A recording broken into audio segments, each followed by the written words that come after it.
Right.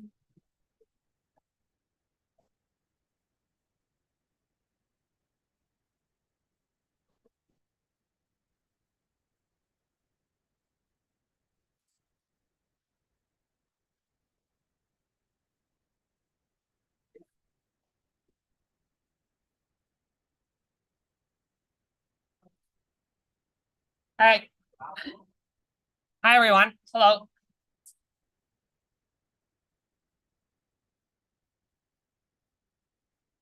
Hi. Uh, so a word about the midterm, I suppose. Because of kind of things that were like really not under my control and like many other things which I messed up. Because the midterm was cut short, we had to take the maximum of the two difficult questions. One of those questions was actually substantially more difficult than the other. So that worked out in favor for I think most people actually the situation. So the average is pretty high. It's like mid 80s basically, like low to mid 80s. Which is fine. So I would say that in terms of figuring out where you are in the course, I would say usually the average on the exam is lower than the average on the midterm, and the average on the midterm is usually not 85. I would expect that for most people, just statistically, you probably would not do as well on the exam as you did on the midterm. Of course, like it's just on average, like some people do better, some people do worse. So usually the average in this class overall is high 70s. Now U of T policy is kind of you get what you get. If the entire class performs well, not in the sense of like you happen to get a freebie on the midterm, but in the sense of like substantively people like solved more problems than usual or solved them better, then the average would be higher. Sometimes it's lower. Usually the final average is high 70s. I would be surprised if it's different this year, but anything could happen. So I would say that looking at your midterm grade without the adjustment with the max of Q6, Q7 might be a better guide in terms of figuring out how well you did, how well you're doing in the class in general. But you got what you got, right? So I just want to be kind of transparent about, like, yeah, I would not say that I expect that the final average is like 85 in this course. That would be surprising and unusual, and in fact might get me in trouble with the dean. And that's not to say that I'm going to try to make the exam like unusually difficult or anything. The exam is going to be like the usual difficulty. I'm not going to change it. So what does happen is usually I adjust the marks just uniformly by adding a few points at the end of the course. And that's kind of to bring the performance of the class to bring the grades in line with the performance of the class, basically. So like if it turned out the exam was too difficult, I adjust to compensate for that. So very rarely do people adjust downward, although that is allowed and that does happen like in principle, but like extremely rarely. Anyway, the point is, if you want to know how you're doing, probably like not taking the max of Q6, Q7 would give you a better idea of how you're doing in terms of like how one might expect that you would do in the exam. Of course, you can always study and always practice and get better. But your grade is your grade, right? So what you got is in the bank as well. And I'm not going to try to like take away points or anything like that. All right. So that's that. So project 2 is due this Friday. You can submit on Gradescope. There's not going to be any new test cases. So I kind of was generous with the test cases for project 1. For project 2, it's up to you to write the test cases. I gave you some with a handout, and that is also what's loaded onto Gradescope now. That's what I have to say about that. Yeah, also welcome back. What we've done for kind of the first half, well, more than half of this course was basically figuring out the tools that you use in order to solve any kind of problem in Python, or any kind of problem that's amenable to solving to a solution with a computer. So in fact, so in the 1930s, Alan Turing kind of came up with the Turing thesis. And in modern terms, it says that any problem that you can solve with basically loops in Python, you can solve using any other computer, I would say physical, and vice versa. So the idea is basically, it doesn't matter the exact details of the device you build, the class of problems that are solved, or according to the Turing thesis, the class of problems that's solvable with something like loops in Python is solvable using any other kind of computational device that's built to work with the laws of physics, right? So Turing, in fact, was built one of the first actual computers during World War II. But when he was coming up with it, of course, there was no Python, but he came up with something that's kind of equivalent to Python in order to formulate this. So this has kind of philosophical implications, right? So like if you think that your cognition is basically a physical process, so like, you know, like light hits my retina, and as a result, there is a neuron that's activated in my visual cortex. And because of the neurons that are activated in my visual cortex, there is neurons that are activated elsewhere in my brain. And then eventually a signal goes to my speech production system, and they say, oh, that's the exercise. Okay. So if you think that that's a computational process, then the Turing thesis says, well, basically, you can implement it with loops in Python if you were clever about it. Okay. So, of course, there are kind of several objections to that, right? So like one objection would be, well, I might not think that cognition is exactly a physical process.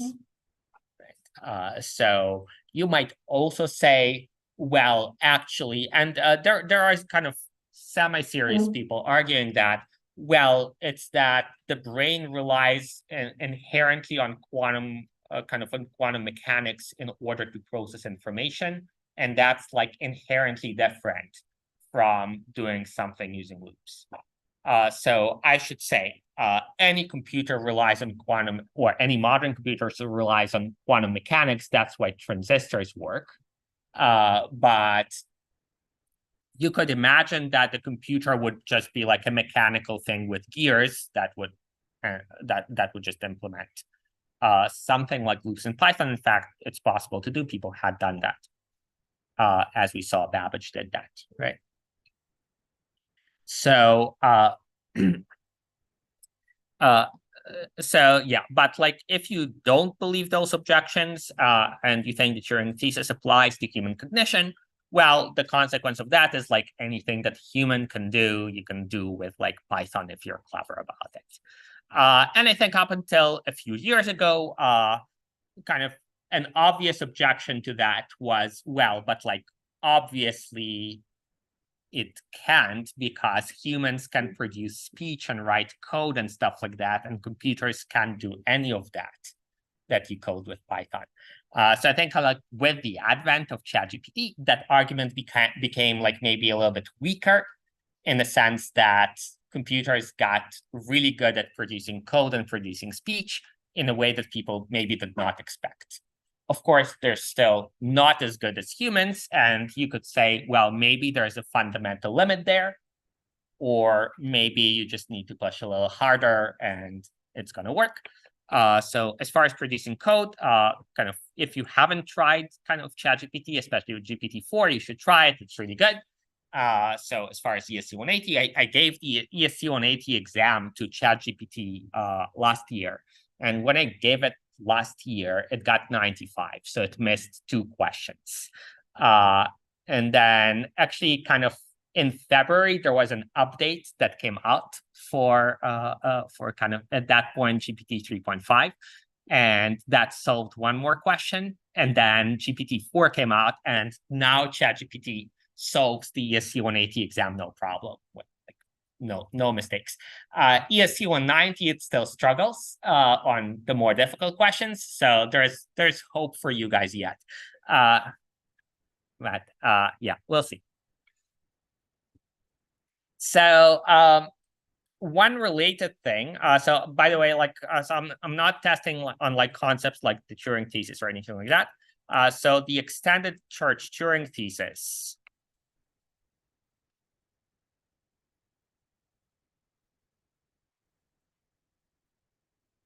says that any problem that can be solved efficiently. So it's just like the same thing, but with efficiently.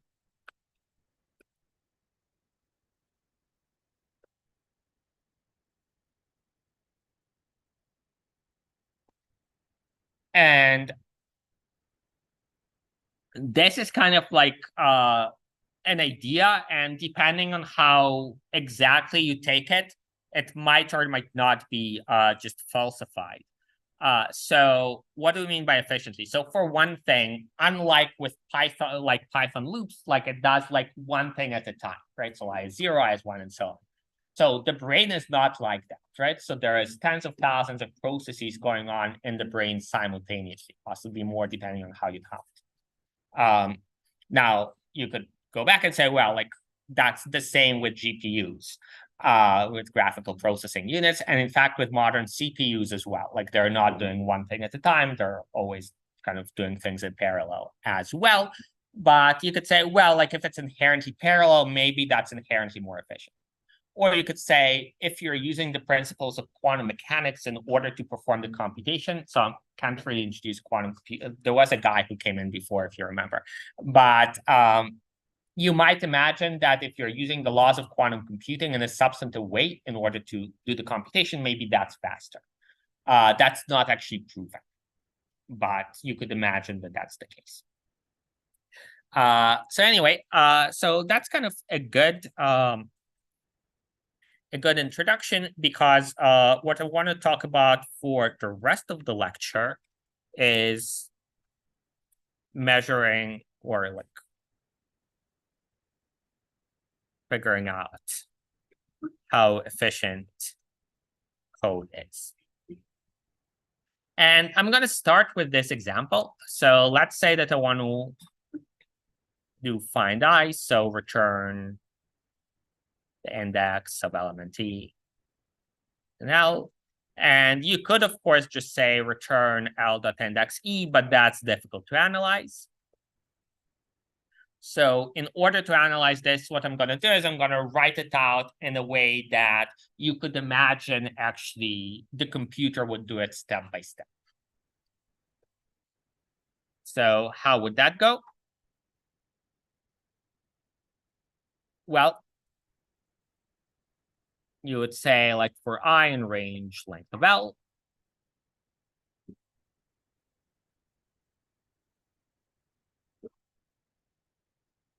and you would do something like that. Make sense? So, okay. So now let's say that I want to ask, okay, how efficient is this code? So as a first stab at it, I can ask, how long does find I take to run? And the answer is, well, that's a silly question. It depends on L. It also depends on the computer, right?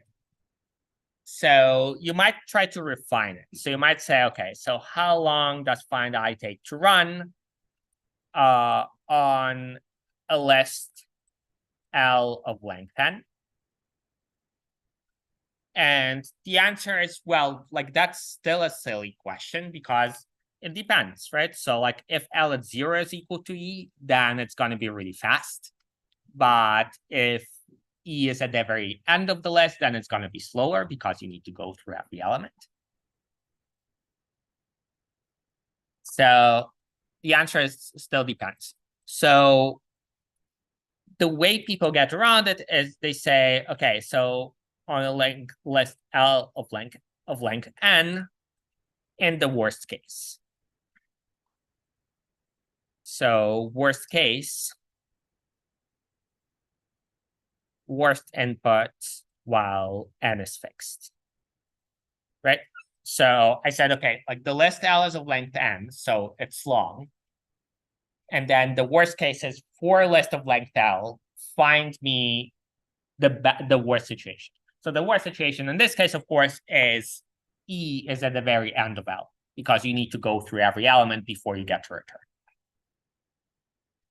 Make sense? So that's still kind of not good enough, mostly because the answer is, well, how long does it take to run? Well, even like for a fixed length, for in the worst case, it still depends on the computer. Some computers are faster, some computers are slower. Right? So what we can say is, okay, not how long, but how many operations.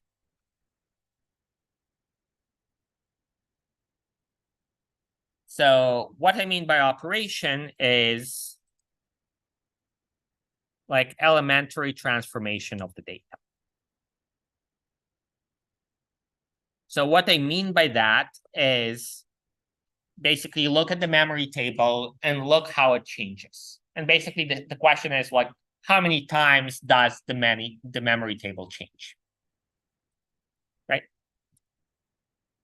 So what's going to happen is I'm going to say, okay, let's say that L is like 5, 6, 5, 6, 7, and E is 7. Well, what do I need to do in order to return 2? Well, I need to first send the L and the E to find I. So that's like 2 operations.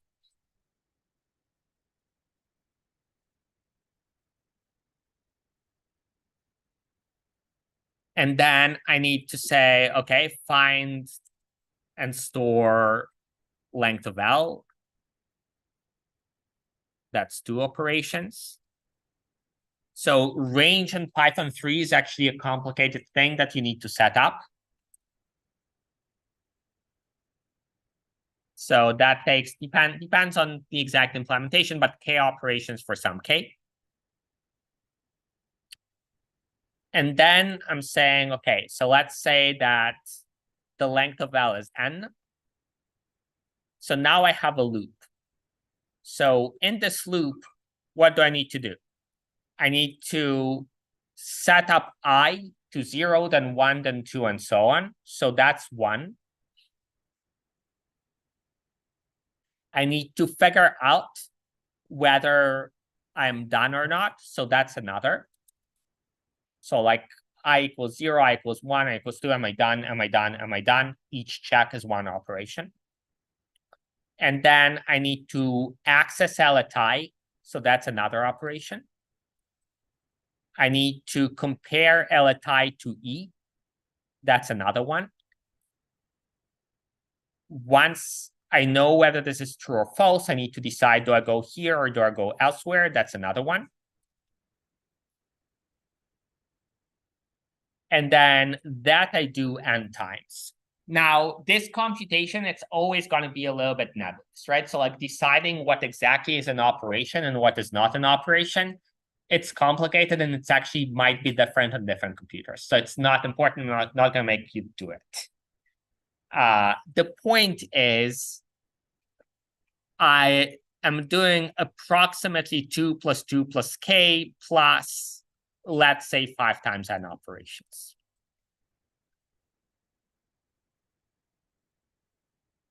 By the way, I forgot the return I. That's like one operation because that only happened once.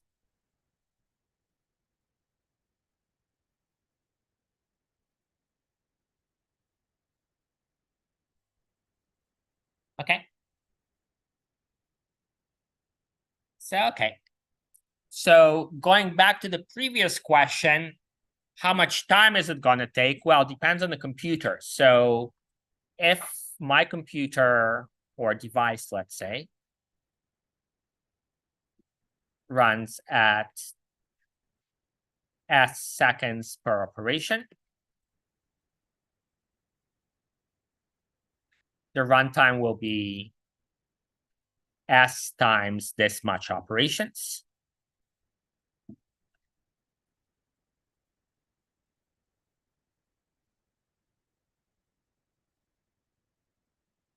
And that's going to be 5S times N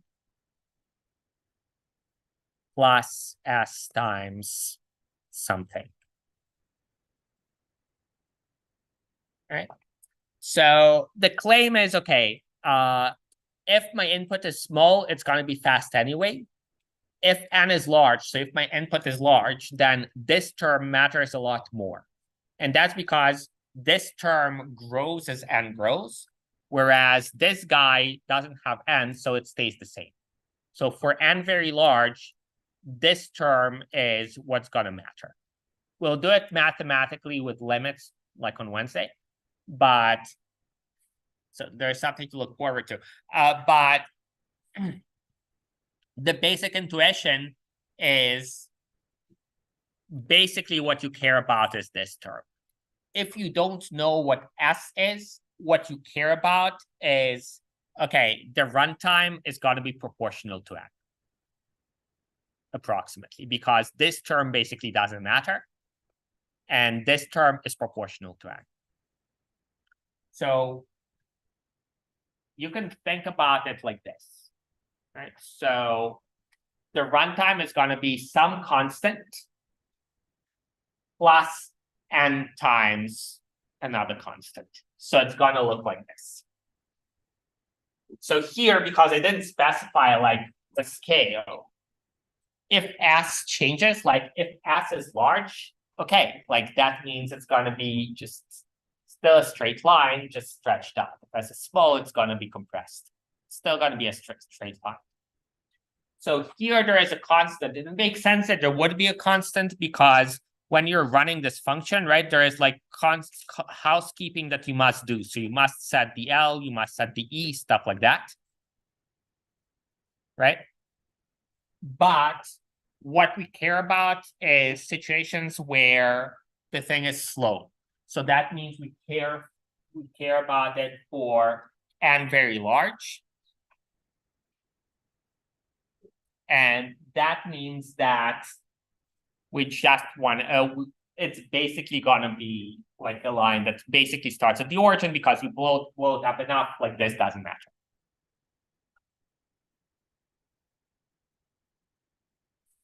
So, okay. So basically the answer that we're gonna come up with is how efficient is find I? Well, in the worst case,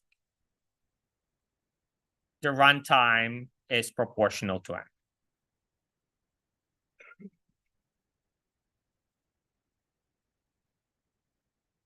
Right? So in the worst case here is actually important because in the best case, it's just going to return right away. So it's going to be very fast. But in the worst case, for an input of size N, it's going to take a time that's proportional to N. That's the best that we can do in general for a device that's like my computer, right? Because you don't know how fast my computer is. The best you can do is, well, it's going to be proportional to N. So, okay. So people are often confused about kind of worst case. So again, like worst case means like, let's say that the input is of size N. Like for the worst kind of input that's of size N, what's going to be the runtime? A lot of the time, it doesn't matter. A lot of the time, it's uniform. There's no worst case or best case. In this particular case, there is. All right. So the reason we went through the rigmarole of counting operations is just the ones to show you, okay, like this is what we mean by how we estimate the time. Well, how do we estimate the time? Well, if we look at elementary operations, we count up how many operations, and then we say, well, the runtime is going to be proportional to the number of operations, assuming that each operation takes the same amount of time. So, okay. So that's like this. So what I want to do now, and I didn't say, so kind of for the rest of the semester, we're analyzing kind of how efficient we can be and also figuring out like smart ways of doing things efficiently. So this is going to be like the first example, I think, of just like a non-obvious algorithm. So it turns out that in general, you cannot do better than proportional to the length of the input. But if the input is of a particular format, then you can do better. So if L is sorted, it turns out that you can find L index E much faster than by looking at every element. So the task is, let's say that L looks kind of like this, so it's sorted.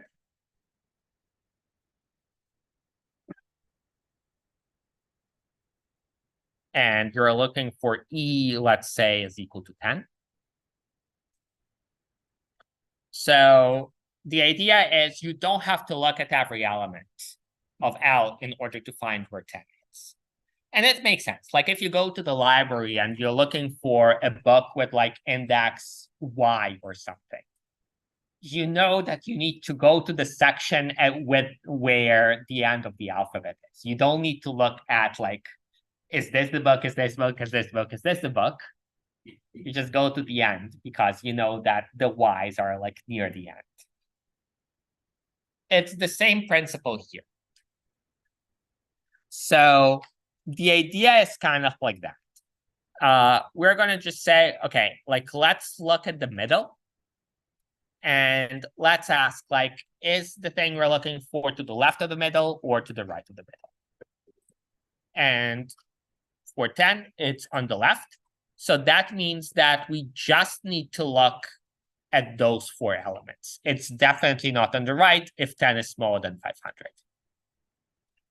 And then we do it again. We just say, okay, like let's look at the middle of the list. Is 10 to the left or to the right? Well, it's to the right because it's greater. So that means that we just need to look here. Once we just have 2 elements, we just figure it out. Right? And we didn't need to look on the right at all. So I'm going to do a little bit of a diversion, but it's going to be a useful diversion. How many people know the game 20 Questions? Some people. So for people who don't know the game, so people like before people had phones, people used to play this on like long car rides, I suppose, or something. So to pass the time.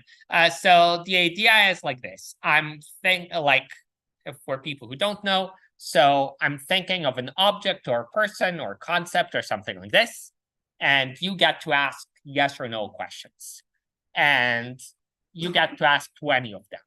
After that, you have to guess. If you guess before you ask your 21st question, then you win. If you can't guess after 20 questions, then you lose. And the way it might go is you might say, okay, like, is it a person? And I might say yes.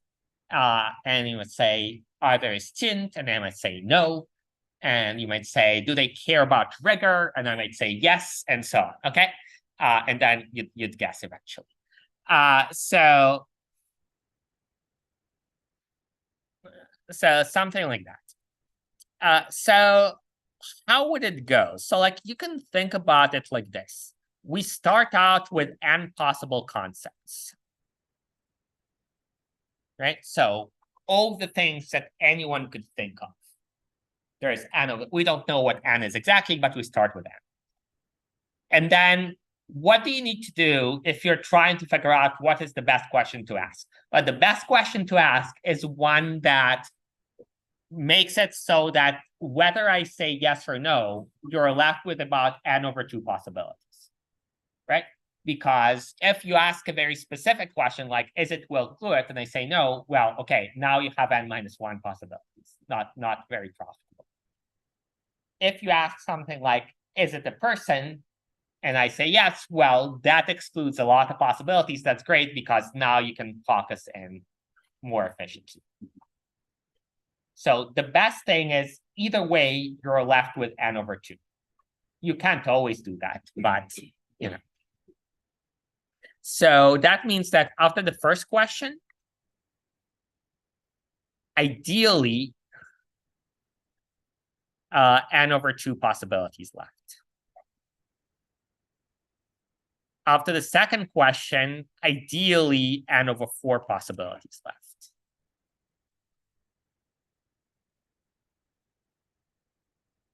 After the third question, n over 8, so n over 2 to the 3. This is the third.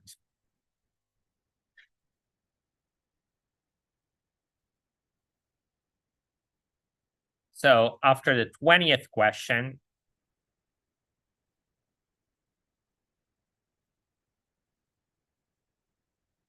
n over 2 to the 20. So if this game makes sense, meaning that sometimes you win, sometimes you lose, it must be that this is approximately 1. Because if n over 2 to the 20 is much smaller than 1, that means that with efficient questioning, you can always win. It's much larger than 1. That means that it's very hard for you to win.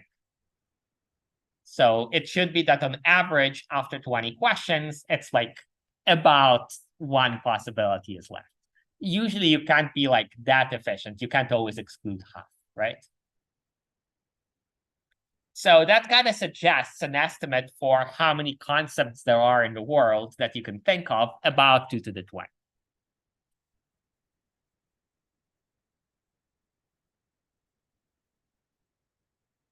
So 1 million. Okay. Yeah. So basically, as you get more and more questions wrong, the amount of possibilities increases. Well, no, it's more like you start out with like, there's 1 million possible things that I could think of. And then if you ask a good question, then now you know that it's 1 of 500,000. You ask another good question, now it's 1 of 250,000 and so. Right. And the question is like, how much can you narrow it down with 20 questions? And the answer is by a factor of 1 million, which just figured out the math. Right. So that suggests that like there is like about this, like it's a rough estimate, of course, but this is like the order of magnitude of the number of concepts that would make sense if the game is kind of balanced. Yeah. Make sense? So, okay. So why do I bring this up? Well, because this is kind of like a game of 20 questions, right? So I'm asking, is E in the first hop? And then if the answer is yes, is E in the second quarter? And then if no, is E in the third eighth? And so on.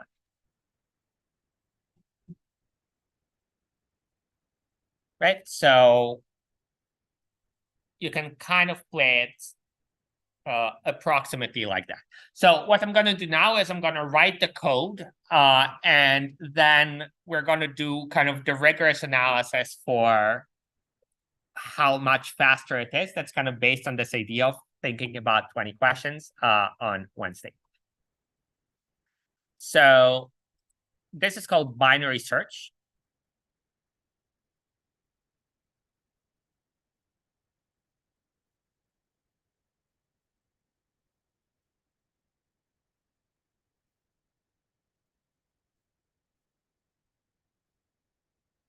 And the way I'm going to do it, so there's multiple ways of figuring this out.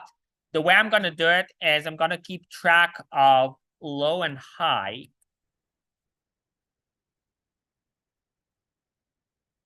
And it's going to be that initially low is 0 and high is length of L minus 1. Yeah. Isn't it less efficient to go through all the different phases in this topic? It's a lot more efficient to do it this way. So like the binary search is a lot more efficient. We'll see kind of how much more efficient now. Like it's the same idea as like if you're looking for a book, like of course you want to, people don't look for books exactly like that anyways, but like of course you don't want to go through every book. It's like, and yes, like if you kind of say, okay, like this book is at the end of the alphabet, yeah, like what you're going to do is just look at the second half. Yeah. So in terms of operations, doesn't it take up more operations? No, it's going to a lot less. So like we'll see how much less. Yeah. So okay. So it's again kind of just think about it in terms of 20 questions. Like if I'm right and there are a million concepts, then going through every concept, that's going to take a million questions.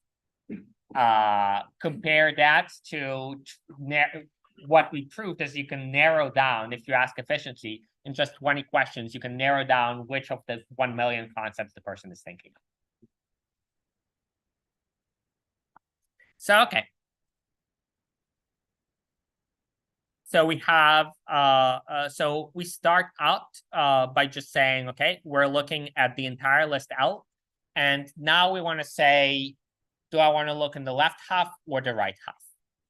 So the way I'm going to do it is I'm going to compute the middle. And the middle is just going to be the average between low and high. And now we have 3 possibilities. So 1, we already have the answer. So if L at mid is equal to E, we just return mid. Yeah. So mid, some of you might know as like a slang word that came into English like recently. I've been writing mid, like variable names that are named mid for a long time. Not going to change. Anyway, so it might be a mid variable. It's okay.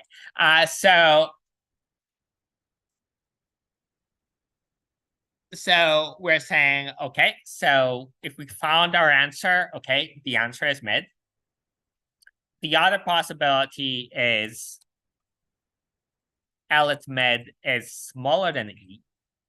So what does that mean? So imagine that E is 10. So initially low is 0 and high is 0, 1, 2, 3, 4, 5, 6.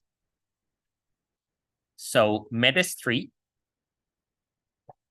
So if L at mid is smaller than E, then that must mean that E is over here. So what we'll do is we'll say, okay, like this was the old high, that's going to stay the same. And then the low is going to be just mid plus 1, the location of this guy.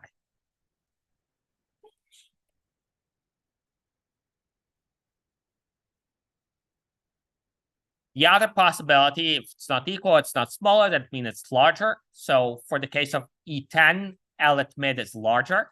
So that means that the answer is somewhere here. So low was here and remains here, and then high is going to be mid minus 1.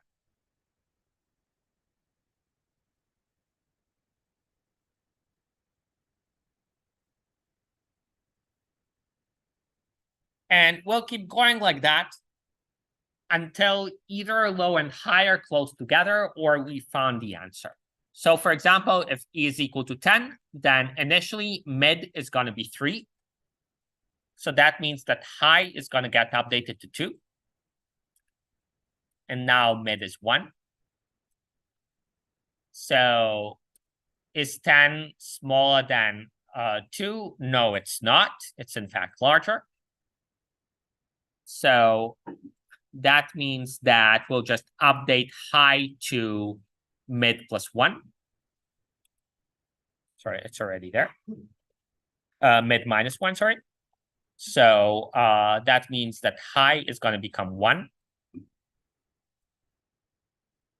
And this is actually where we'll stop. So what I'll say is that if high minus low is greater than 1, then we keep going. If it's not, then either they're equal or they're different by just 1. And at this point, I'll just say, okay, fine. The answer is either low or it's high or it's neither. So I'll just check over here. So I'll say if L at low is equal to E, I'll return low. And if L at high is equal to E, I'll return high. And if it's neither, then that means that it's just not there. I checked, like it's either high or low, and high and low are either equal or different by 1. If L at low is not E and L at high is not E, well, it's neither one. I'll just return none at this point because I didn't find the answer. So this is a little bit inelegant. You might be tempted to say, why don't you just say, while high minus low is greater than 0?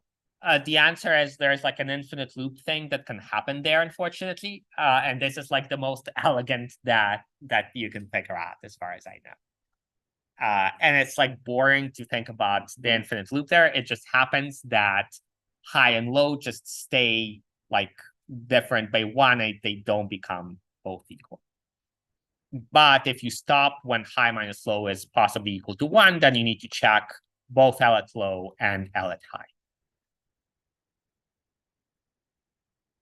All right, so let's just do another example. So let me add another number. And let's say that E is 1, 2, 3, 4. So initially, low is 0, and this is 4, 7, 8. So high initially is 7. So mid is going to be 7 over 2. So 7 over 2 is 3. So I check. So I'm looking for 1, 2, 3, 4. And I'll check 0, 1, 2, 3. Is that smaller? No, it's not smaller. Sorry, it is smaller. So that means that low is going to become this. So low is going to become 4. And high stays the same. And then 4 plus 7, 11 divided by 2 is 5.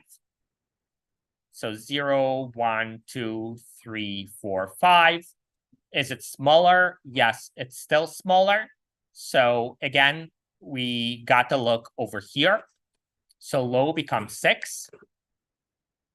And at this point, we are done. We'll just check, is this equal to 1, 2, 3, 4? Yes, it is. So we'll return the index here. Right? Yes.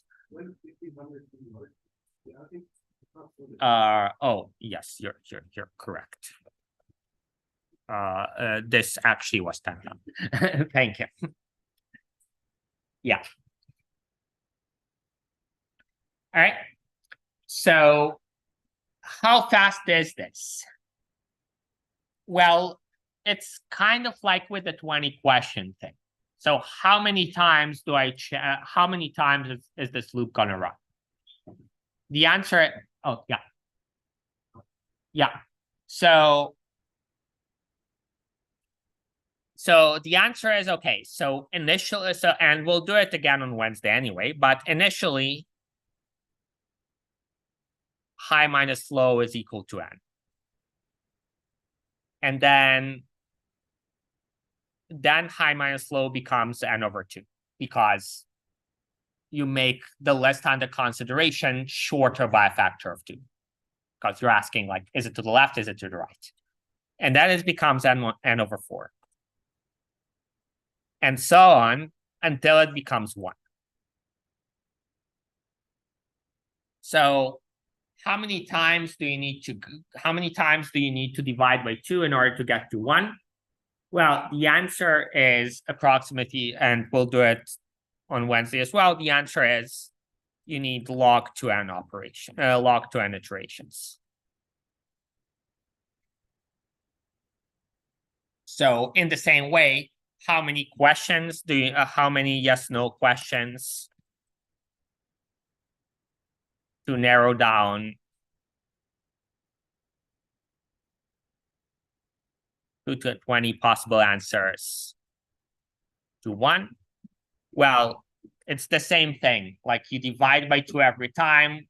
How many times to if you want to get to 1, you're asking how many times to divide 2 to the 20 by 2 in order to get to 1. The answer is log 2 to the 20, which is equal to 20. Right? So in general, you need like this many iterations in order to get here. This is like much smaller. We see it here. So log to 1,000,000 is just 20. So rather than checking 1,000,000 elements to see whether they're equal to E, you just get to do 20 iterations and you narrow down to the right index. So it's much, much faster. Yeah. So we can use the logarithm to determine runtime. I mean, it happens that the runtime is equal to the logarithm. Right. So it's not like used to determine, it's like theoretical. Yeah, like it's that just meant. Yeah. Yeah. All right. So we'll do it in much more detail on Wednesday. I'll see you then.